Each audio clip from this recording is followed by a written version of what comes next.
Selamat datang dan selamat bergabung di Kelas Sejarah. Kali ini Bapak akan menjelaskan mengenai cara berpikir dalam sejarah. Sejarah memiliki berbagai macam dasar pemikiran dalam hal melihat dan mengkaji berbagai macam permasalahan. Nah, di sini kita akan mulai dari konsep kronologis. Dalam Kamus Besar Bahasa Indonesia, kronologi berarti urutan waktu dari sejumlah peristiwa atau kejadian. Dalam kisah sejarah, peristiwa harus disusun berdasarkan urutan waktu kejadiannya. Oleh karena itu, sejarawan yang sedang menulis kisah sejarah harus memastikan bahwa peristiwa yang dijabarkan benar-benar runtut. Urutan-urutan peristiwa yang dituliskan tidak boleh merompat-rompat. Apabila ada urutan peristiwa yang merompat, menyalahi aturan waktu, tulisan tersebut menjadi anakronis. Apa itu anakronis? Anakronisme sejarah adalah penempatan tokoh, peristiwa, dan objek sejarah yang tidak sesuai dengan urutan waktu. Sejarah yang disusun dengan menyalahi urutan waktu dapat mengaburkan hubungan sebab akibat.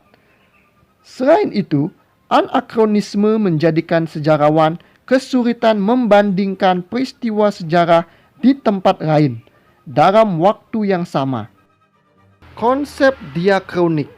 Istilah diakronik berasal dari bahasa Yunani, terdiri atas dua kata, yaitu dia yang berarti melintasi dan kronos yang berarti perjalanan waktu.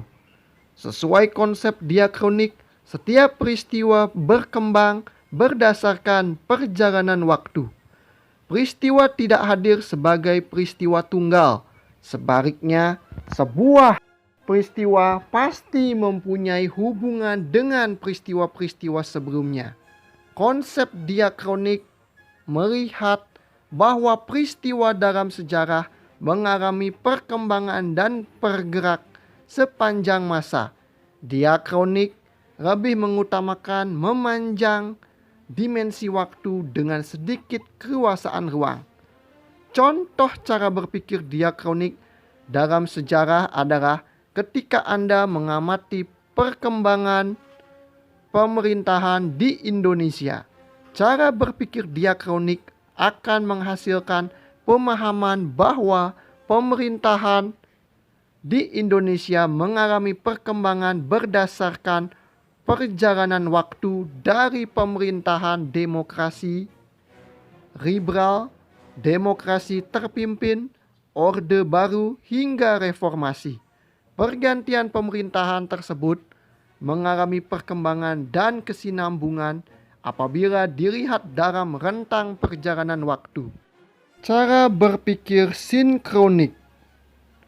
Kata sinkronik berasal dari bahasa Yunani, yaitu sin yang berarti dengan dan kronos yang berarti waktu.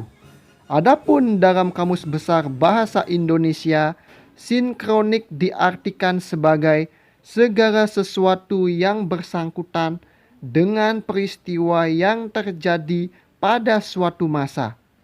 Kajian sejarah secara sinkronik artinya mempelajari peristiwa sejarah dengan segala aspek pada masa atau waktu tertentu secara mendalam.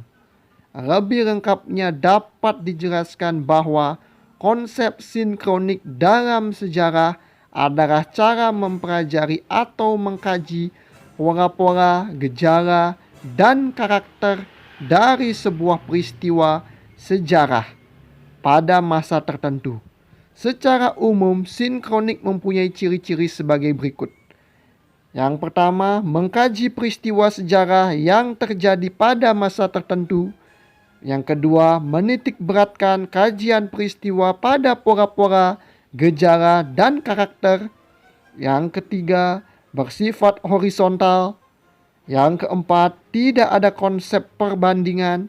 Yang kelima, cangkupan kajian lebih sempit dari diakronik. Yang keenam, kajiannya sistematis. Yang ketujuh, sifat kajian mendalam.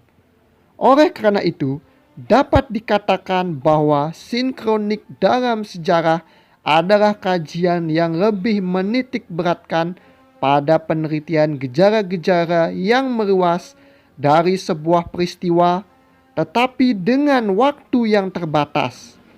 Sebagai contoh, seorang sejarawan ingin menyusun sejarah perekonomian bangsa Indonesia pada zaman Jepang.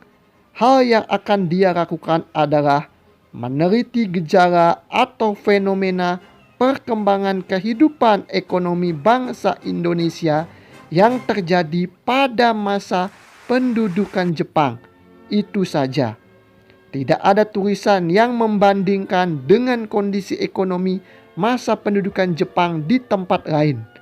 Jika menerapkan konsep sinkronik, sejarawan tersebut hanya akan mengamati semua yang terkait dengan masalah perekonomian tersebut secara mendalam dan terstruktur. Konsep kausalitas atau sebab akibat. Setiap peristiwa memiliki latar belakang yang menjadi pemicunya.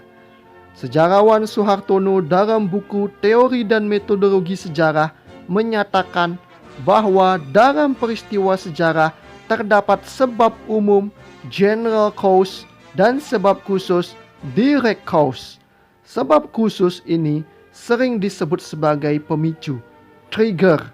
Konsep kausalitas dapat digunakan untuk menganalisis sebuah peristiwa. Contohnya, lengsernya Presiden Soeharto dari tampuk kekuasaan. Lengsernya presiden yang menjabat selama 32 tahun tersebut diawali oleh situasi krisis ekonomi yang mengakibatkan kesulitan hidup masyarakat Indonesia. Krisis ekonomi pun berkembang menjadi krisis multidimensi. Kondisi ini pun mendorong para mahasiswa melancarkan serangkaian aksi demonstrasi. Puncaknya, mahasiswa berhasil menduduki gedung DPR MPR. Oleh karena sudah tidak lagi mampu mengendalikan keadaan, Soeharto memutuskan mundur dari kursi kepresidenan. Dari peristiwa tersebut dapat disimpulkan latar belakang pengunduran diri Soeharto, kondisi krisis dan tuntutan mahasiswa merupakan aspek penyebab. Sementara itu, pengunduran diri Presiden Soeharto menjadi akibat dari situasi sebelumnya. Kondisi krisis berkedudukan sebagai sebab umum, general cause, sedangkan demonstrasi mahasiswa merupakan sebab khusus. Dalam buku Teori dan Metodologi Sejarah, Suhartono memperinci dua jenis sebab yang harus ditelusuri. Sebab-sebab tersebut sebagai berikut. Multikausal atau kemajemukan sebab. Multikausal menunjukkan sebab tidak hanya tunggal, tetapi terdiri atas banyak sebab. Seleksi kausal artinya dari sekian banyak sebab yang ada, harus diseleksi menurut hierarki tertinggi berupa sebab utama, ultimate case atau prima causa dari sekian banyak sebab. Konsep periodisasi. Periodisasi adalah pembabakan waktu yang diterapkan dalam kajian sejarah. Pembabakan waktu diterapkan untuk membatasi kajian sejarah. Sejarah membatasi kajiannya pada kurun waktu tertentu. Dengan pembatasan tersebut, peristiwa sejarah dapat menunjukkan pola tertentu. Pembabakan waktu diterapkan untuk menunjukkan bahwa suatu kurun waktu memiliki corak yang khas. Pembabakan dalam sejarah digunakan untuk mengetahui corak atau jiwa zaman, zeitgeist, yang menyertai zaman tersebut. Selain itu, pembabakan waktu mempermudah pembaca untuk mengetahui jalannya peristiwa secara kronologis. Apabila semua peristiwa tidak dibuat pembabakan, rentang waktu sejarah yang diceritakan akan sangat panjang. Contoh periodisasi waktu dapat ditemui dalam buku-buku sejarah. Salah satu contoh periodisasi ditulis oleh M.C. Rickreff dalam bukunya Sejarah Indonesia Modern. Sekian dari materi konsep berpikir sejarah. Apabila ada pertanyaan, kalian bisa mencantumkan di dalam kolom komentar. Dan ingat, pelajari materinya.